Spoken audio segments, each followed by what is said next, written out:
아나운서 이혜원이었습니다. KBS.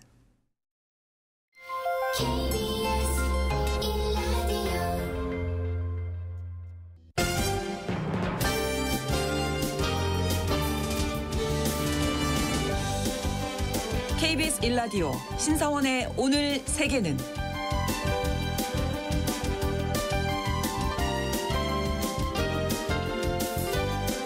안녕하십니까. 아나운서 신성원입니다. 유럽 각국이 탈원전 정책을 잇따라 폐기하고 원자력 발전으로 회귀하는 가운데 미국도 원자력 르네상스를 공식 선언했습니다. 도널드 트럼프 대통령이 지난달 서명한 행정명령에는 2050년까지 원자력 발전 용량을 현재의 4배 수준으로 확대한다는 공격적인 목표가 담겨 있는데요. 최근 원전 강국으로 부상하는 중국을 막기 위해서 원전 설비, 부품의 중국 수출 허가를 중단하기도 했습니다. 미국이 원전의 종주국이긴 하지만 2030년이 되면 원전 설비 분야에서도 중국이 미국을 앞지를 것이라는 위기감이 반영됐다는 분석이죠. 미국이 원자력 발전에 올인하는 이유가 무엇인지 잠시 후 글로벌 경제에서 짚어보겠습니다.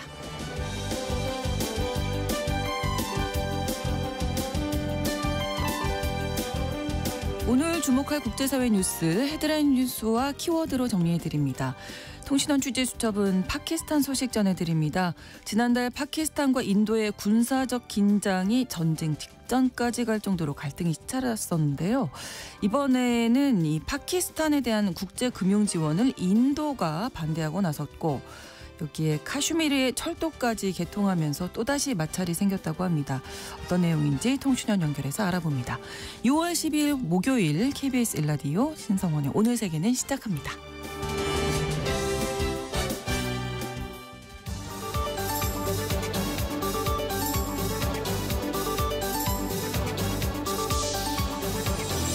오늘 세계는 헤드라인 뉴스.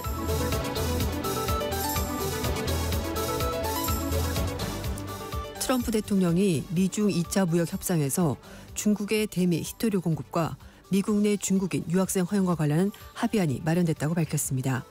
트럼프 대통령은 트루스 소셜에 올린 글에서 영구 자석과 필요한 모든 히토류는 중국에 의해서 선지급 형식으로 공급될 것이며 미국에서 유학하는 중국 학생들과 관련된 것을 포함한 합의사항을 중국에 제공할 것이라고 설명했습니다. 트럼프 대통령은 미국은 중국에 55% 관세를 부과할 것이고 중국의 대미 관세는 10%가 될 것이라고 덧붙였습니다.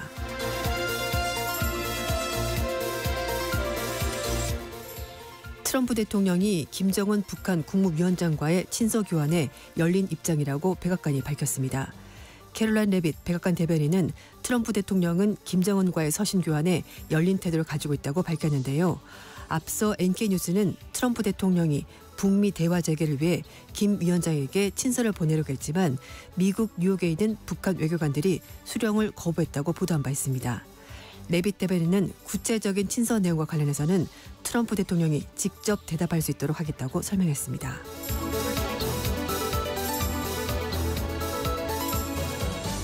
중동 지역 긴장 고조로 인해 미국이 주 이라크 미 대사관 인력 대피를 준비하고 있습니다. 미국 당국자는 국무부는 이라크 수도 바그다드 주재 대사관에 질서 있는 철수를 계획 중이며 상업적인 수단을 통해서 진행되겠지만 요청 시 미군이 지원할 준비가 돼 있다고 전했습니다. 이라크 외무부도 영내 긴장 가능성과 관련된 잠재적인 안보 우려로 이라크 주재 미 대사관 직원들의 부분 대피가 확인됐다고 밝혔습니다.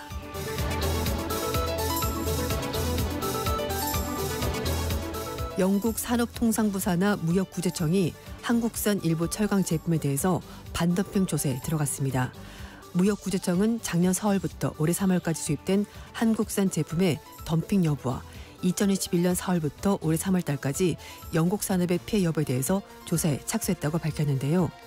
조사 대상은 주로 교량건설과 기계류 제조, 조선 등에 쓰이는 제품으로 2021년 14,000톤에서 작년에 4만 톤으로 수입이 급증했습니다. 이번 조사는 한국산 제품의 덤핑 수입으로 영국 국내 산업의 가격 하락과 판매량 감소 등 피해가 발생했다는 영국 업체 스파르탄 UK의 구제 조치 신청에 따른 것입니다.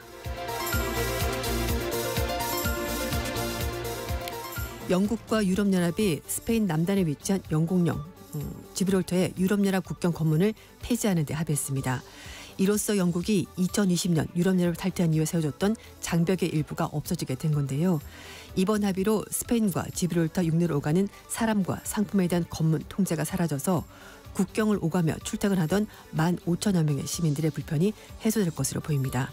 다만 유럽연합 쉥겐 조약 보호를 위해서 항공, 해상 검문은 계속 유지됩니다.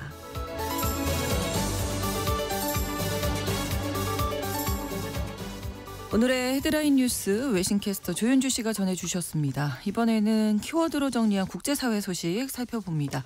첫 번째 키워드 기브 앤 테이크. 네, 미중 간의 무역 협상 합의가 도출이 됐습니다. 네. 그래서 이제 서로 뭔가를 주고 받았는데요. 일단 중국의 대미 히토류 공급이 좀 풀릴 것으로 보이고요. 그리고 미국 내 중국인 유학생도 이제 다시 들어올 수 있을 것으로 보입니다. 트럼프 대통령은 중국과 합의가 완성이 됐고 시진핑 주석과 자신의 최종 승인이 남았다라고 설명했습니다. 네. 트럼프 대통령은 필요한 모든 히토류는 중국에 의해서 선 지급되는 방식으로 공급이 될 거고 미국 대학을 다니는 중국 학생들과 관해서는 이런 포함된 합의 사항도 중국 측에 제공할 것이라고 설명했습니다.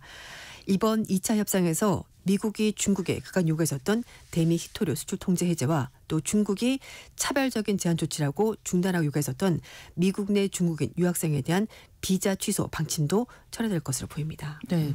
그런데 이 제네바 회동에서 미중 양측이 합의한 반도체에 대한 얘기는 없는 거죠. 네, 일단 얘기가 안 나왔습니다. 네. 이게 합의가 된 건지는 추후에 좀 봐야 될 것 같긴 한데요. 네, 어쨌든 네.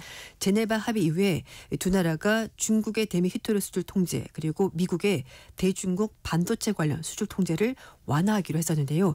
이 부분 얘기가 없었습니다.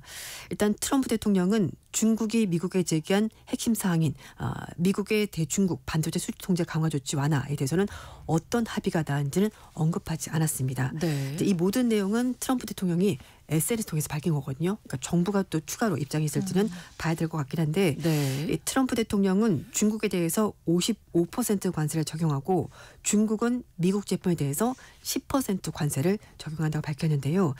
지난달 제네바 합의에서 미중 1차 무역 협상에서 두 나라가 90일간 상대 국가에게 부과하던 관세를 각각 115%포인트 인하하기로 결정했습니다. 그래서 미국의 대중국 관세율은 30% 그리고 중국의 대미 관세율은 10% 내려가는 건데요. 여기서 55%는 트럼프 2기 정부가 출범하기 전에 미국의 중국 제품에 20% 관세를 부과했기 때문에 이걸 이제 합쳐서 55%로 얘기가 나오는 것 같다고 추정이 되고 있습니다. 그렇군요. 자, 한편 트럼프 대통령이 앞으로 무역 협상을 하면서 시한을 연장할 용의가 있다 이런 입장이라고요. 네, 맞습니다. 트럼프 대통령이 당초 다음 달 8일로 제시했던 전 세계 무역 상대 국가의 무역 협상 시한을 연장할 용의가 있지만 기한을 연장하는 것이 필요하지는 않을 것이다 이렇게 말했습니다. 네. 조금 예매하죠. 그래서 네. 트럼프 대통령이 그러면서 특정 시점이 되면 각국과 협상하지 않고 단지 서한을 발송할 것인데 이걸 상대방 국가가 수용할 수도 있고 거부할 수 있을 것이다 라고 얘기했습니다. 그러니까 미국이 원하는 뭔가 제안안을 그냥 일방적으로 통보할 것이고 네. 그리고 이제 그걸 받을지 말지 담당 국가가 결정해라 이렇게 얘기를 하는 겁니다. 트럼프 대통령이 4월 2일 날 국가별 상호관세 부과 방침을 발표했고요. 그리고 4월 9일부터 무협상위에서 관세를 90일간 유예하겠다를 밝히면서 그 기간 동안에 이제 세계 각국과 개별 협상을 벌이고 있는데요. 네. 무역 상대국과 협상을 주도하고 있는 스콧 베센트 재무장관도 미국 정부는 성실하게 무역 협상에 임하는 국가에 대해서는요 상호 관세 유예 기간을 연장해 줄 수 있다는 입장을 밝힌 바 있기 때문에 네. 트럼프 대통령과 비슷한 입장을 밝혔습니다. 네, 지금 협상이 지지부진하거든요. 네, 근데 이제 트럼프 대통령 마지막에 서한을 보내겠다라고 말한 것 때문에 이게 약간 좀 주의할 부분이 있지 않나 싶습니다. 또 지켜봐야 되겠습니다. 네, 맞습니다. 다음 키워드 협상 결렬의 후폭풍. 네, 지금 중동 지역의 긴장이 높아지면서 미국이 주 이라크 미 대사관 인력 일부를 대피하는 준비를 하고 있다고 로이터 통신이 보도했습니다. 네. 백악관 대변인도 국무부가 정기적으로 해외에 근무하는 미국 인력들을 검토하는데 최근에 검토 후에 내려진 결론이다라고 설명했습니다. 그리고 또 다른 미국의 당국자는요. 국무부가 이라크 수도 바그다드 주재 대사관에 질서 있는 철수를 계획 중이라고 밝혔고 상업적인 수단 통해서 진행이 되겠지만 필요하다면은 미군이 지원을 할 수도 있다라고 밝혔습니다. 한편 이라크 외무부 관계자도 영내 긴장 가능성에 관련된 잠재적인 안보 우려 때문에 이라크 주재 미국 대사관 직원들의 부분 대피가 확인됐다라고 밝혔습니다. 특히 중동 지역을 관할하고 있는 미 중부사령부의 마이클 에릭 쿠릴라 사령관은 미 연방상원 군사위원회出席해서 12일 날 증언할 예정인데요. 이걸 돌연 연기했다고 합니다. 그러니까 뭔가 상황이 긴박하게 돌아가는 것 같은데 그렇죠. 일단 미국과 이라크 소식통들은요. 이런 결정 배경에 대해서 구체적인 안보 위협이 무엇인지는 밝히지 않았습니다만 미국과 이란 간의 핵 협상이 지금 결렬을 좀 보이면서 미국 이스라엘과 이란 그리고 친이란 무장 세력 간의 전면 충돌 위기가 고조되고 있는 것으로 그 배경이 해석이 될 것 같습니다. 트럼프 대통령이 이란의 핵 협상에 대해서 지금 진전이 없으면은 이란을 공격하겠다고 여러 차례 입장을 밝힌 바 있고요. 네. 이란이 미국의 핵심 요구 사항인 우라늄 농축 중단에 동의할 것이라는 데에서 확신이 점점 줄어들고 있다고 트럼프 대통령이 말한 적이 있었습니다. 이런 가운데 이란 국방장관도 미국과 핵 협상이 타결되지 않고 이란에 뭔가 계속 강요만 한다면은 상대방 피해가 더 클 것이라고 경고했고요. 그러면서 미국이 이 지역을 떠날 수도 있을 거라고 말해서 중동 지역 내에서 미군 기지를 공격할 수 있다라고도 경고했습니다. 이라크는 중동에서 미국뿐만 아니라 이란과도 협력하는 그런 나라인데요. 네. 미군 병력 2,500명이 출동하고 있고 이라크 치안부대와 연계된 친이란 무장대원들도 활동을 하고 있다고 합니다. 이라크 주재 미국 대사관 인력뿐만 아니라 중동 지역에 배치된 미군 가족의 대피 움직임도 포착됐다고 CNN 방송이 전했는데요. 네. 미국은 중동에서 이라크, 쿠웨이트, 카타르, 바린, 아랍에미리트에 병력을 배치한 상태입니다. 네, 중동 지역에 긴장이 고조되고 있다. 네. 이런 이야기였습니다. 다음 키워드 공포의 학교. 네. 네. 지금 프랑스와 오스트리아에서 학교에서 흉기 또는 총기를 사용한 여러 가지 사건이 발생해서 공포감이 커지고 있는데요. 네. 일단 두 사건 모두가 범행 동기가 분명하지 않다고 합니다. 프랑스 일간지 르몽드지 보도에 따르면 현재 시각으로 10일 오전 8시쯤에 오트마른주에 있는 한 중학교에서 14살짜리 남학생이 학생들의 가방 안을 검사하던 30대 여성 교직원을 흉기로 여러 차례 찌르는 끔찍한 사건이 발생했고요. 네. 이 교직원이 병원으로 옮겨졌는데 결국 사망했고 용의자는 현장에서 체포가 됐습니다. 그런데 이렇게 교직원들이 학생들의 가방을 검사하는 이유가 있습니다. 네. 프랑스에서 최근에 청소년들이 흉기로 다른 학생을 공격하는 사건이 발생하자 프랑스 총리가 등 하굣길에 학생들의 가방 소지품을 검사하는 보안 조치를 강화해라고 학교에 지시했고 그래서 그 과정에서 또 그래서 이제 교직원이 검사를 했는데 이런 사건이 또 벌어지게 된 겁니다. 네. 올해 1월 달에 파리 외곽중학교에서 14살짜리 학생이 칼에 맞아 숨진 사고가 있었고요. 4월에는 낭티안 고등학교에서 15살짜리 학생이 흉기를 휘둘러서 한 명이 사망하고 3명이 다친 일이 벌어졌습니다. 마크롱 프랑스 대통령도 국가 전체가 애도하고 있고 정부가 범죄를 근절하게해서 총력을 기울이겠다고 밝혔습니다. 그리고 이제 바이로 총리도 정부가 학교에서 보안 게이트를 좀 더 시범 설치하고 형사 처벌 조치도 마련해야 된다면서 강경 대응 입장을 밝혔습니다. 네. 그런데 또 공교롭게도 같은 날 어제 이제 헤드라인에서 말씀을 드렸습니다만 네. 오스트리아 제2도시인 그라치안 고등학교에서 22살의 남성이 총기를 난사해서 11명이 숨지고 12명이 다쳤는데요. 오스트리아에서 벌어진 총기 난사 사건 중에서 가장 피해가 컸던 사건이었습니다. 이 22살 남성이 이 학교에 다녔던 학생으로 밝혀졌고요. 자퇴를 했다고 하는데 권총과 산탄총을 가지고 교실 두 곳에서 무려 40발 이상을 난사했고요. 본인은 스스로 목숨을 끊었다고 합니다. 현지 매체들은 범행 현장에서 유서가 발견되는데 이 학교를 다닐 때 집단 괴롭힘을 당했다는 유서가 있었다는 보도가 있었습니다. 하지만 수사당국은 범행 단서와 관련된 정보는 아직까지 조사 중이라고 밝혔고요. 오스트리아 정부가 3일 동안 국가 애도 기간을 선포했습니다. 유럽에서 총기 소지가 좀 자유로운 곳이 바로 오스트리아라고 하는데요. 과거에도 여러 차례 총기 난사 사건이 있었다고 합니다. 2020년에 수도빈에서 이슬람 극단주의자가 총기 테러를 가해서 4명이 사망했고 당시 22명이 다치기도 했었습니다. 네.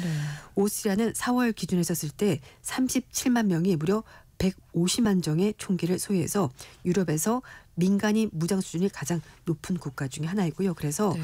총기 규제가 필요하다는 목소리가 나오고 있다고 합니다. 네. 가장 어떻게 보면 안전해야 할 네. 장소가 학교가 아닌가 싶은데. 네. 예. 사실 이제 미국에서 벌어질 법한 그런 사건들이 유럽에서도 이제 벌어지고 있습니다. 네, 너무나 안타깝네요. 다음 키워드 오늘이라도 덮칠 수 있다.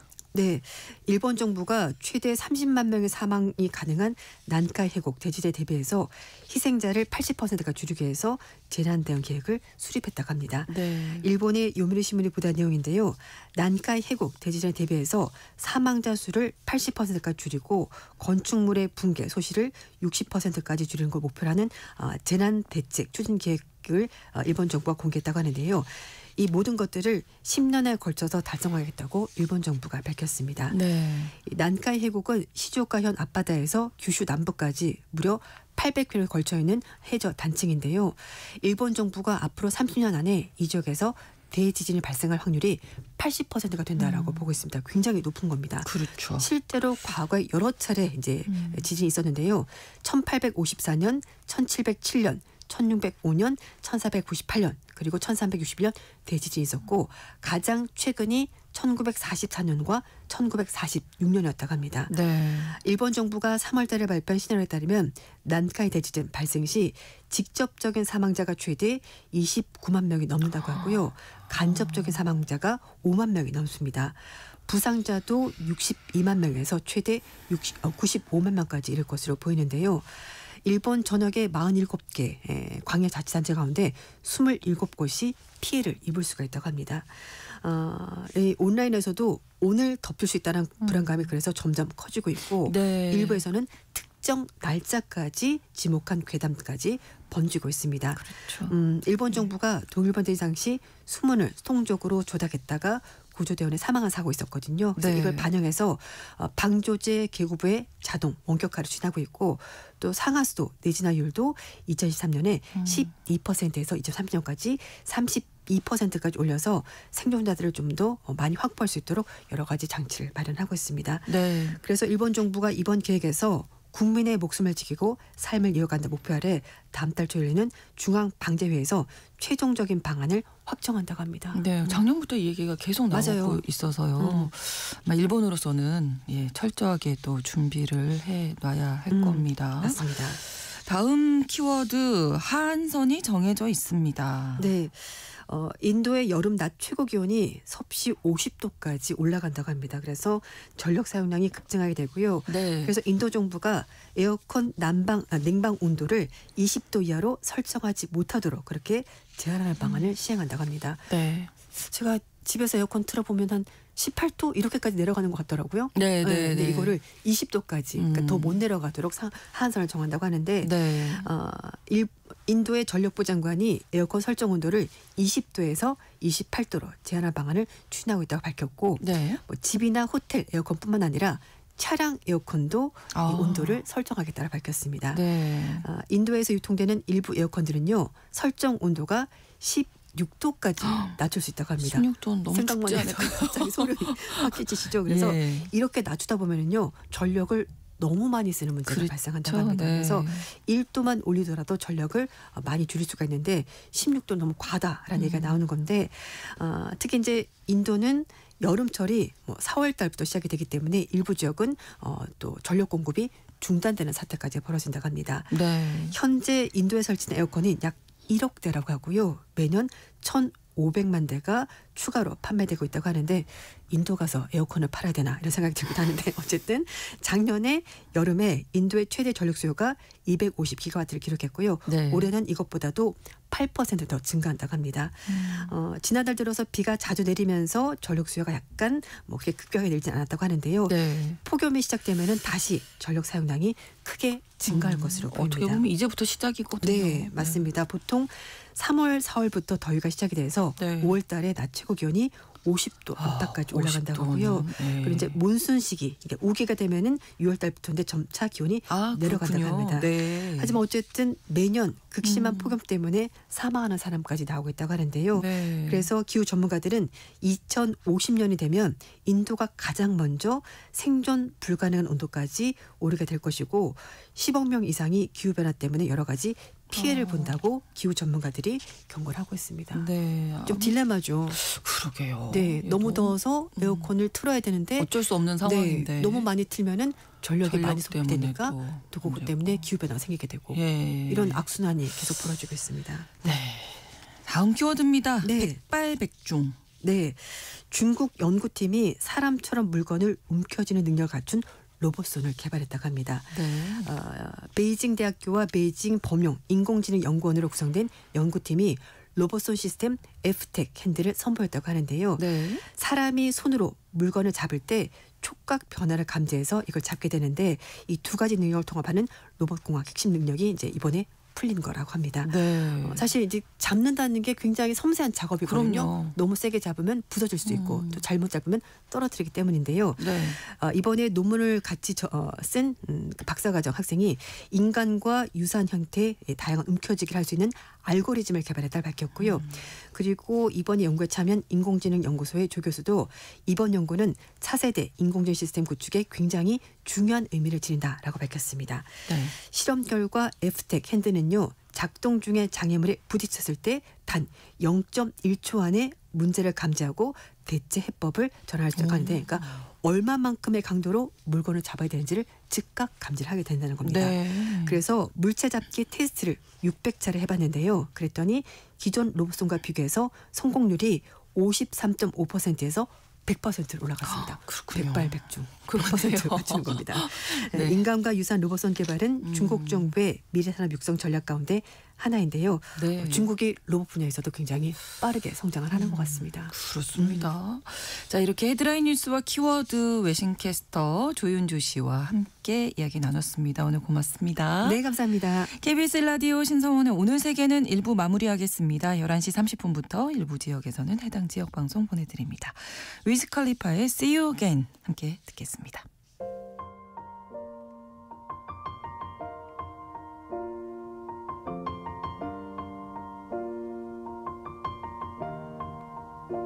It's been a long day without you, my friend. And I'll tell you all about it when I see you again.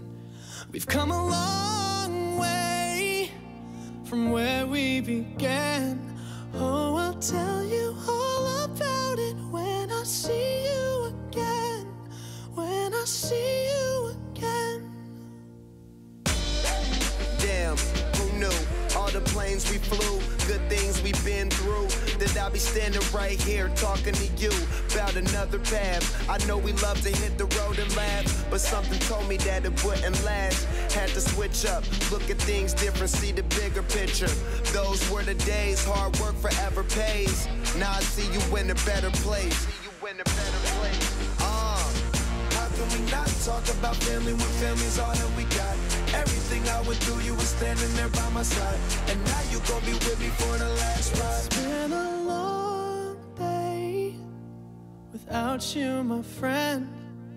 And I'll tell you all about it when I see you again. I see you again. We've come a long way Came a long way. from where we began. You know we started. Oh, I'll tell you all about it when I see you again. Let me tell you. When I see you again.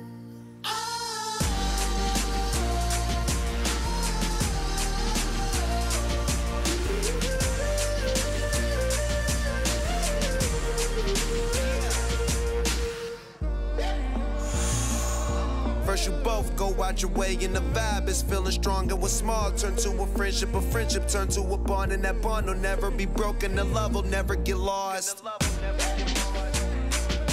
And when brotherhood come first, then the line will never be crossed. Established it on our own when that line had to be drawn. And that line is what we reach, so remember me when I'm gone. How can we not talk about family when family's all that we got? Everything everything I went through, you were standing there by my side. And now you gon' be with me for the last ride. Let the light guide your way. Yeah. Hold every memory as you go. And every road you take will always lead you home. Oh,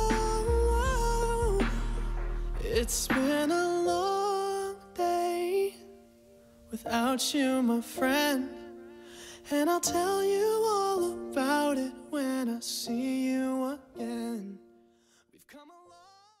지금 시각은 11시 30분입니다. KBS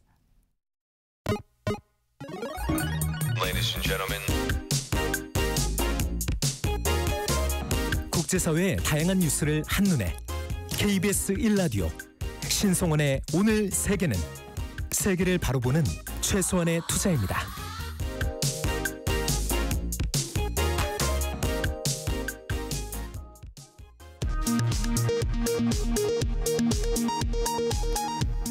이 시각 라디오 정보센터 뉴스입니다. 이재명 대통령이 국회로부터 내란 특검, 김건희 특검, 순직해병 특검 등 이른바 3대 특검법에 대한 특별검사 임명 요청을 받고 더불어민주당과 조국혁신당에 특검 후보자 추천을 의뢰했습니다. 어제 우리 군이 대북 확성기 방송을 1년 만에 중지한 가운데 북한 역시 대남 소음 방송을 중단한 것으로 보입니다. 합동참모본부는 오늘 북한의 대남 소음 방송이 청취된 지역은 없다고 밝혔습니다. 올해 4월까지 나라 살림 적자가 46조 원을 넘었다고 기획재정부가 발표했습니다. 또 올해 목표 대비 4월 말 정부의 총수입 진도율은 35.5%로 코로나19 첫 해인 2020년을 제외하고 최근 10년 중 가장 낮은 수치입니다. 해킹 공격으로 나흘째 접속 장애를 겪고 있는 국내 인터넷 서점 예스24에 대해 정부가 개인정보 유출 조사에 나섰습니다. 예스24는 늦어도 오는 15일까지 모든 서비스를 정상화하겠다고 밝혔습니다. 식품의약품안전처가 지난해 전국 34곳의 하수 처리장에서 시료를 채취해 불법 마약류 사용 실태를 조사한 결과 모든 처리장에서 5년 연속으로 필로폰이 검출됐습니다. 다만 사용 추정량은 절반으로 줄어든 것으로 나타났습니다. 트럼프 미국 대통령이 런던에서 열린 미중 제2차 무역협상에서 중국의 희토류 공급과 미국 내 중국 유학생 관련 합의안이 마련됐다고 밝혔습니다. 또 빠르면 열흘 후에 세계 각국에 관세율을 담은 서한을 발송할 예정이라고도 말했습니다. 지금까지 라디오 정보센터 뉴스 정한나였습니다.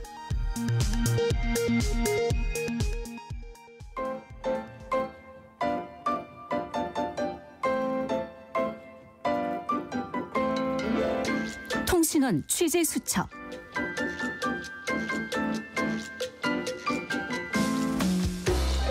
통신원 취재 수첩입니다. 오늘은 파키스탄 카라치로 가볼 텐데요. 박성준 통신원 연결돼 있습니다. 안녕하세요.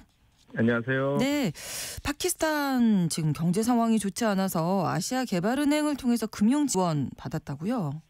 네, 최근 파키스탄은 아시아개발은행으로부터 총 8억 달러 규모의 금융 지원을 확보했습니다. 네. 금융 지원의 규모는 8억 달러, 우리 하나로 하면 약 1조 1천억 원 정도 되는데요. 지원 목적은 파키스탄의 재정 지속 가능성 강화 및 공공재정 관리 개선 등입니다.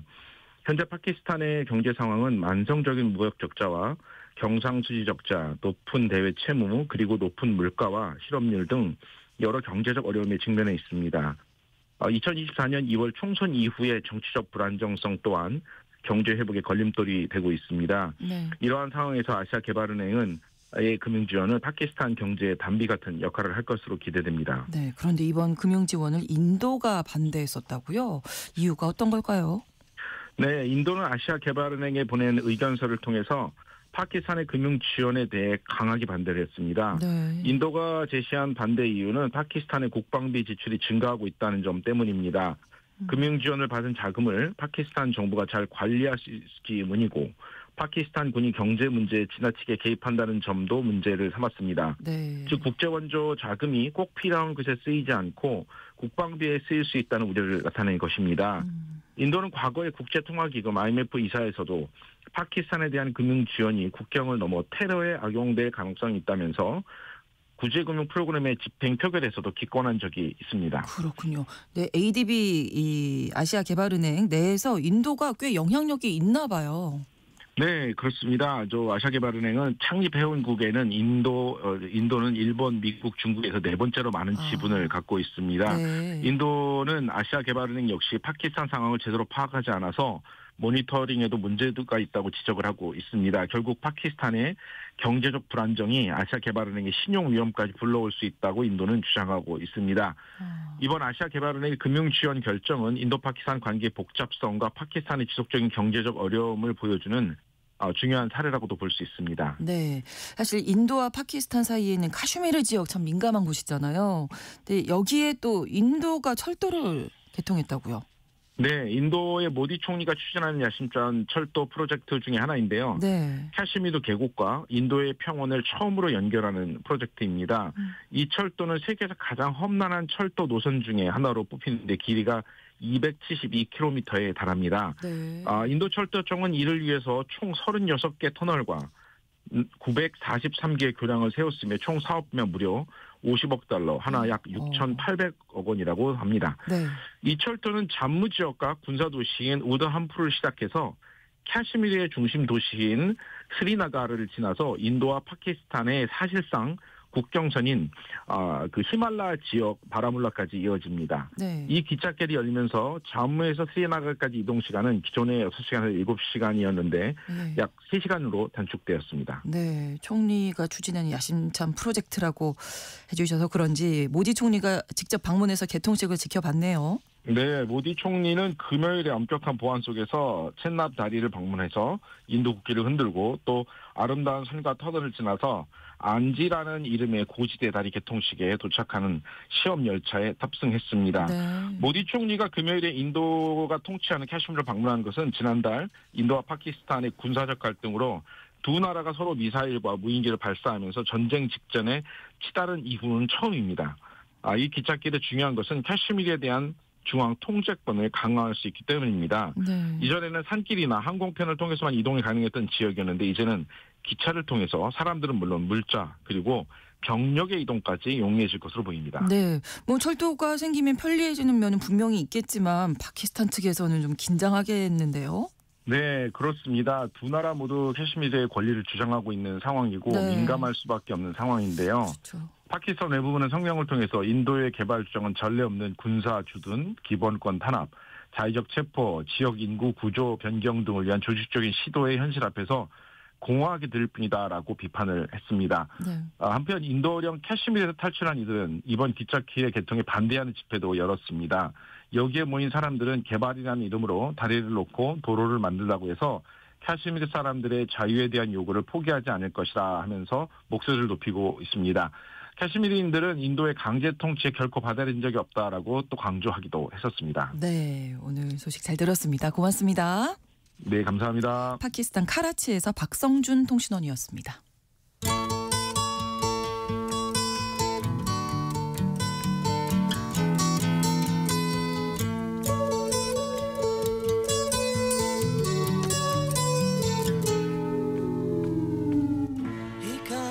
최근 미국 상무부가 원자력 발전소 건설에 필요한 부품과 장비를 중국에 팔지 말라는 수출 통제 조치를 내놨습니다.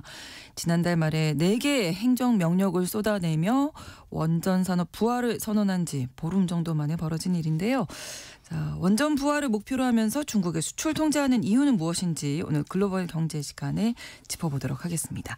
3프로TV 언더스탠딩 김상훈 기자 나오셨습니다. 어서 오세요. 네, 안녕하세요. 자, 왜 그러는 건가요? 중국한테는 이제 수출 통제, 원전 산업을 하려면 좀 협력할 부분이 협력할 수도 있잖아요. 그렇죠. 글로벌 원전 산업의 구도를 조금 이해하실 필요가 있는데 네. 많은 분들 잘 아시겠지만 세계 최초의 원자로라고 하는 게 시카고 파일 1호라고 하는 건데 이게 이걸 만든 나라가 미국이거든요. 네. 여기서 만든 게 제2차 세계대전 당시에 일본에 떨어졌던 리틀보이, 펜맨 네. 이런 뭐 원자폭탄인 건데 물론 전기를 생산하는 상업용 원전 요걸 가장 먼저 만든 나라는 영국이긴 합니다. 여하튼 원전의 원천 기술이라고 하는 건 미국이 쥐고 있고 그래서 사실상 미국이 원전의 종주국이라고 할 수 있는데 네. 실제로 원전을 가장 많이 가동하는 나라도 현재 기준으로 미국이기도 해요. 94기 정도를 돌리고 있는데 네. 영구 종주로 멈춘 원전까지 더하면 한 135기 정도가 되고요. 2위권인 프랑스가 56기, 그다음에 중국이 55기 정도 되니까 거의 2배에 달하는 수준이기도 차이가 하고. 많네요. 네. 네. 전 세계 가동 원전이 한 415기 정도 되거든요. 네. 그러니까 미국의 4기 중에 1기의 원전이 있다라고 볼 수 있는데 네. 문제는 이겁니다. 미국이 원전을 많이 지었던 건 1970년에서 1990년까지. 이후에는 뭐 새로 들어선 원전이 고작 5기 정도뿐이고. 좀 오래됐다. 맞습니다. 오래된 기술을 갖고 있다. 그렇죠. 네. 1979년에 있었던 쓰리마일섬 원전 사고 많은 분들 아시겠지만 그 이후에는 허가가 극소수밖에 안 됐고요. 네. 이후에 승인을 받고 건설을 완료한 원전은 보글 3, 4호기라고 하는 프로젝트 하나뿐입니다. 그래서 미국의 원전의 평균 가동 연수 아주 쉽게 얘기하자면 평균적인 나이가 42.1년이에요. 근데 최근에 원전이 다시 격강을 받고 있잖아요. 그렇죠. 근데 여기서 중국이 존재감을 뿜어내더라. 그래서 트럼프 대통령이 지난달 말에 원전 분야에서 4개의 행정명령을 쏟아냈고 네. 이번에는 중국 원전 설비 수출을 중단한 겁니다. 네, 중국이 자꾸 눈에 띄는 거예요. 미국 입장에서는. 그렇죠. 많이 띄죠. 예, 자 행정명령 구체적인 내용은 어떤 건가요? 네, 골자는 크게 4가지 정도인데 말씀드렸다시피 멈춰 있었기 때문에 어떻게 보면 공급망이라고 하는 게 무너졌지 않았겠습니까? 그래서 일단 원전 산업의 기반을 재건하겠다는 것. 네. 이게 첫 번째이고 이걸 위해서 지금까지 원전 건설 승인을 맡고 있던 규제기관인 원자력 규제위원회라고 하는 곳을 대대적으로 개혁한 뒤에 네. 그다음에 미국 에너지부를 중심으로 해서 우리가 알고 있는 소형 모듈 원자로 SMR이라든지 네. 혹은 그보다 더 작은 마이크로 모듈 원자로라고 하는 것도 있습니다. 네. 이런 첨단 원자로 개발 체계를 수립을 하고 이걸 바탕으로 해서 미국의 국가 에너지 안보를 지키겠다. 뭐 이 정도인 건데 네. 우리 눈에 확 띄는 건 지금 96기 그러니까 100기가와트 정도 되는 규모의 미국 원전 설비 용량을 네. 2050년에는 4배인 400기가와트까지 늘리겠다. 이겁니다. 그렇군요. 원전이 100기가 넘는다고 하셨잖아요. 이제 네. 지금 돌아가는 건 96기. 6기 정도. 네. 근데 왜 원전 산업이 멈춰 있었을까요? 원전도 사실 꾸준히 발전을 하거든요. 지금 우리나라에서 짓고 있는 세울 3, 4호기라든지 그다음에 신한울 3, 4호기는 우리가 3세대 플러스라고 부르는 원전이에요. 그래서 원전 같은 경우는 1세대에서 2세대, 3세대를 지나서 현재 3세대 플러스 정도까지 와 있는데 네. 이게 원자로의 효율성, 그러니까 전기를 잘 만들어낼 수 있느냐, 그다음에 안전 문제 등을 획기적으로 개선이 된다. 그러면 이렇게 세대가 바뀌는 거라고 이해를 하시면 되는데 네. 여기서 한 발 더 나아가서 요즘 뉴스에서 많이 오르내리는 SMR. 네. 이걸 포함한 4세대 원전으로 바뀌어 가고 있는 추세입니다. 근데 아까 말씀드렸다시피 미국의 원전 평균 나이가 40살이 넘었다라고 말씀을 드렸잖아요. 네. 대부분이 2세대. 그렇죠. 그래서 지난 30여 년간 원전을 지어본 게 4기 정도뿐이고 더구나 3세대 플러스라고 하는 거는 말씀드렸던 보글 3, 4호기라고 하는 프로젝트 하나밖에 없는데 원전을 짓는 데 필요한 설비나 장치 이걸 공급하는 기업들이 대부분 망할 수밖에 없었던 거예요. 일감이 없으니까. 네, 네, 네. 실제로 뭐 웨스팅하우스라든지 에머슨처럼 해외에서 원전을 짓는 프로젝트에 참여했던 기업을 빼고 나면 남아있는 기업들이 거의 없다고 해도 과언이 아닙니다. 네. 그래서 트럼프 대통령이 원전을 많이 지어서 이 공급망을 살리겠다고 하고 있는 것이고 사실 이 원전 공급망을 제대로 갖춘 나라는 우리나라 정도 그다음에 중국 정도밖에 없습니다. 네. 근데 사실 원전으로 각국이 이렇게 돌아가겠다 하지만 안전 문제 뭐 이런 여러 가지 문제들이 좀 있잖아요. 그렇죠. 근데 왜 원전을 다시 짓겠다고 하는 건지. 사실 미국이 원전 산업을 되살리겠다고 하는 거는 꽤 오래되기는 했습니다. 트럼프 대통령이 2017년 1기 행정부 때 네. 아메리카 퍼스트 에너지 플랜이라고 하는 걸 내놨거든요. 이때도 아메리카 퍼스트가 맞습니다. 항상 퍼스트를 좋아하셔가지고. 네. 여튼 그때 당시에는 요거를 천연가스로 에너지를 독립하겠다라고 하는 걸로 많이 알려져 있습니다만은 실제는 원전도 계획에 포함이 돼 있었어요.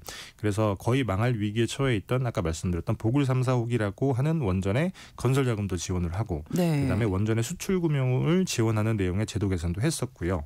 바이든 행정부 때도 비슷했습니다. 많은 분들이 바이든 행정부는 사실 재생에너지를 키웠던 게 아니냐 이렇게 알고 계십니다만 그렇죠. 실제로 인프라 법안, 그다음에 인플레이션 감축 법안 지원 대상에 원전도 포함이 돼 있었어요. 그래서 정확히는 재생에너지가 아니라 탄소 배출이 없는 클린 에너지를 키우겠다라고 하는 것이었고 네. 그래서 당시에도 원전의 공급망을 복원하고 규제도 완화하고 뭐 이런 여러 조치들을 내놨었습니다. 그때 당시에 바이든 행정부가 세웠던 목표가 2050년에는 원전을 300기가와트까지 늘리겠다라고 하는 거였는데 예. 트럼프 대통령은 이 목표에 100기가와트 정도만 추가로 얹은 400기가 거예요. 얘기했으니까요. 그렇죠. 아, 그렇군요. 다만 그럼에도 별다른 효과가 없었고 그래서 이번에 트럼프 대통령이 매우 공격적으로 원전을 늘리겠다라고 하는 행정명령을 내놓은 겁니다. 예. 공격적이라는 건 또 어떤 이유일까요? 이번 행정명령의 핵심은 사실 원자력 규제위원회 개혁이라고 하는 건데요. 네. 우리나라로 치면 원자력 안전위원회예요. 이 기관에서 원전을 지으려면 이 기관의 승인을 받아야 하는 건데 네. 보통 승인 심사가 이렇게 이루어집니다.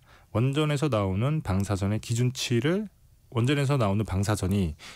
넘어서면 안 되고 그렇죠. 네. 그걸 위해서 어떤 안전 설비가 들어갔는지를 매우 꼼꼼하게 따집니다. 그렇죠. 그리고 충분히 안전하게 설계가 됐다라고 판단을 했을 때 승인을 해주는데 네. 근데 트럼프 대통령은 자기가 봤을 때는 이 기준이 너무 불필요하게 깐깐하다라고 생각을 한 겁니다. 예를 네. 들면 이런 건데요.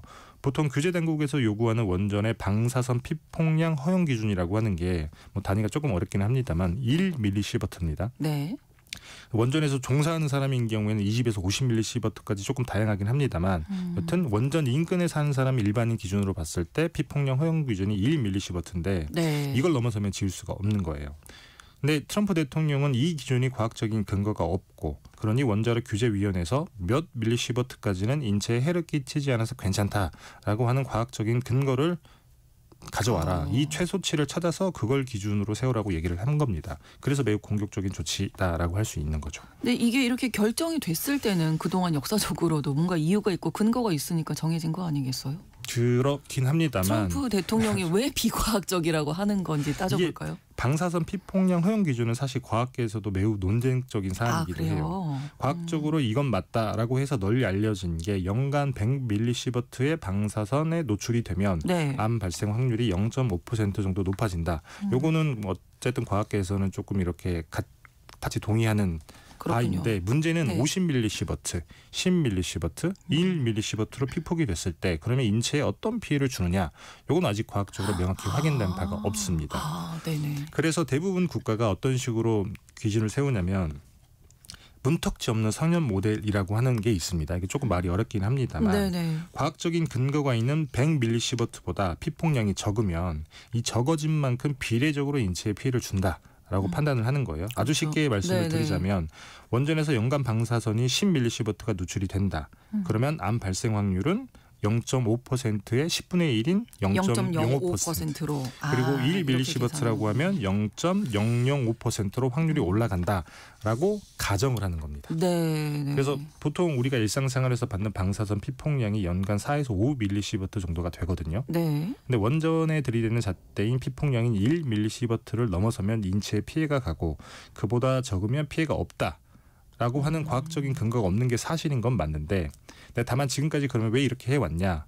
몇 밀리시버트가 적당하냐라고 하는 과학적인 근거를 찾는 게 지금까지는 굉장히 어려웠다라고 해요. 그래서 대부분 이 문턱치 없는 선형 모델의 가정을 바탕을 둔 모델을 아주 보수적으로 해왔던 거죠. 네, 저는 아까 불필요하게 깐깐하다. 근데 아무리 지나쳐도 맞습니다. 아무리 깐깐해도 지나치지 않다 이런 생각이 들기는 하거든요. 많은 왜냐하면 분들이 그렇게 생각을 국민 하시죠. 안전과 직결된 문제이기 때문에. 그래서 매우 공격적이다라고 그러네요. 하는 표현을 했던 것이고 네네. 심지어는 이게 다가 아닌 게 보통 미국 원자력 규제위원회가 신규 원전의 설계 인증을 심사하고 건설을 승인하는 데까지는 대략 한 6년 정도의 시간이 걸린다고 합니다. 우리나라는 보통 2년 정도의 시간이 걸거든요. 네. 미국이 엄청 오래 걸리는 건 사실이긴 한데 여튼 트럼프 대통령은 이 심사 기한도 18개월로 못 박아버립니다. 그러니까 1년 6개월 안에 무조건 끝내라. 2년 그 안에 승인을 할지 승인을 하지 않을지. 예, 빨리빨리 이제 원전을 짓겠다라는 의지가 맞습니다. 들어가 있는 건데 그 이유가 이제 중국 때문이라는 거잖아요. 뭐 여러 가지 이유가 있을 수 있긴 합니다만 네. AI 산업 때문에 갑자기 전력 수요가 늘어난 것도 있고. 그렇죠. 네, 다만 뭐 중국이 원전 산업마저 헤게모니를 줄 수 있다라고 하는 우려도 트럼프 대통령이 공격적인 행정명령을 내놓은 배경 중에 하나입니다. 네. 사실 중국은 원전 산업에서는 우리나라보다 훨씬 후발주자. 숫자예요. 우리나라 최초 원전이라고 하는 고리 원전 1호기가 네. 1978년에 가동을 했거든요. 중국의 1호 원전은 1991년에 상업운전을 시작합니다. 그러니까 우리나라보다 13년이나 늦은 거죠. 네. 이후 프랑스, 캐나다, 러시아, 미국 이런 곳들의 원전 기술을 받아서 계속 원전을 지었고 그와 동시에 중국형 원전이라고 하는 걸 개발하는 데 힘을 썼는데 결국 프랑스 원전을 기반으로 한 화룡 1호라고 하는 독자적인 원전을 만들어내는데 최근에 성공을 했거든요. 네. 그리고 최근 들어서는 압도적인 속도로 원전을 짓고 있기도 하고 그래서 트럼프 대통령의 행정명령에 이런 내용이 들어가 있습니다. 2017년 이후에 지어진 원전의 87%가 두 나라의 원전인데 네. 그 주인공이 바로 중국 그다음에 러시아라고 하는 겁니다. 당연히 미국이 지은 원전은 없고요. 없는 거죠. 네. 이게 압도적인 속도라고 하셨는데 얼마나 빠른 속도로 지금 짓고 있길래 미국이 이렇게 긴장하는 걸까요? 긴장할 만하더라고요. 예. 현재 중국에서 가동 중인 원전이 한 55기 남짓 정도가 되는데 네. 평균 가동 연수가 10.7년 정도에 불과합니다. 매우 젊어요. 젊은 나이라고 네. 볼 수 있죠. 네. 그다음에 건설 중인 원전, 그다음에 건설을 승인받은 원전까지 더하면 수가 100기가 넘습니다. 96기인 미국을 금방 앞지를 수 있다는 거죠. 실제로 옥스퍼드 에너지 연구소 같은 곳에서는 2030년 불과 5년 뒤가 되면 중국이 미국을 넘어선 세계 최대 원자력 발전 설비 보유국이 될 것이다라고 전망하고 있기도 하고요. 중국 내부인 칭화대 기후 변화 및 지속 가능한 개발연구소 같은 곳에서는 2050년이 되면 중국의 원전 설비 용량이 327기가와트가 될 것이다라고 전망을 하고 있기도 한데 네. 미국의 입장을 아주 쉽게 풀자면 이런 건데 원전은 우리 미국이 종주국인데 그렇죠. 지금까지 신경을 안 쓰고 있었더니 중국이 곧 완벽하게 기술 자립에서 성공할 것 같고 더구나 저런 속도로 짓다 보면 공급망까지도 완벽하게 장악할 것 같은데 그러면 안 되지 않겠냐. 그래서 일단 미국에서 원전도 빨리빨리 짓고 중국이 더는 속도를 내지 못하게 방해도 좀 해야 되지 않겠냐. 이런 생각을 하고 있다라고 볼 수 있는 거죠. 예, 그리고 네. 이런 인식이 지난달 행정명령 그다음에 지난주 이번 주죠. 원전 설비 수출 중단이라고 하는 조치까지 이어진 거라고 볼 수 있습니다. 이 조치가 중국에 좀 타격이 돼야 될 텐데요. 그렇죠. 타격을 주면 좋겠다는 생각을 저도 개인적으로는 하는데 네. 사실 미국이 노리는 바는 확실한데 조금 시기가 묘하기는 해요. 네. 미국과 중국이 지금 열심히 싸우고 있잖아요. 그렇죠. 예, 지난달 예. 제네바 합의에서 서로 간에 보복 차원에서 부과했던 관세 115%포인트를 다 내렸잖아요. 까기로 합의를 했는데 네. 그게 서로 이행되지 않았다고 서로를 손가락질하면서 싸우다가 이번에도 최근 런던에서 다시 한번 협상을 했고 지금 오늘 아침에도 이제 합의됐다고 저희가 앞서서도 전해드렸습니다만 맞습니다. 네. 그간 싸웠던 이유가 사실 미국은 중국이 합의랑 달리 히토리 수출 통제를 풀지 않았던 것이고 중국은 미국이 반도체 핵심 기술 수출 등을 제한하고 있고 네. 더더군다나 중국인 미국 유학생의 비자를 그렇죠. 취소했다. 그렇기 때문에 우리는 히토리 수출 통제를 못 푼다라고 하는 거였는데 네. 간밤에 트럼프 대통령이 SNS에 중요한 내용을 올렸죠. 연구 네. 자석이랑 히토리 수출 통제를 풀고 미국은 중국 학생 비자를 주기로 했다. 이렇게 올리기는 했는데 네. 여튼 극적인 합의는 읽어냈습니다만 그 줄다리기를 하던 와중에 원전 설비 수출 중단이라고 하는 조치가 나왔던 거예요. 이게 전혀 별개의 조치인 것인지 네. 아니면 중국을 압박하기 위한 수단으로 쓰인 건지 아직은 판단이 쉽지 않은 게 구체적으로 어떤 합의를 했는지가 이제 알려지지 않았기 때문에 그런 거긴 한데 네. 다만 이게 개별 조치이거나 혹은 합의를 했더라도 이 조치가 계속된다라고 하면 중국이 지금 건설 중인 원전이 한 30기 정도가 되거든요. 네. 어마어마한 속도인 건데 완벽하게 원전의 핵심 설비를 국산화하지는 못한 상황이기는 해요.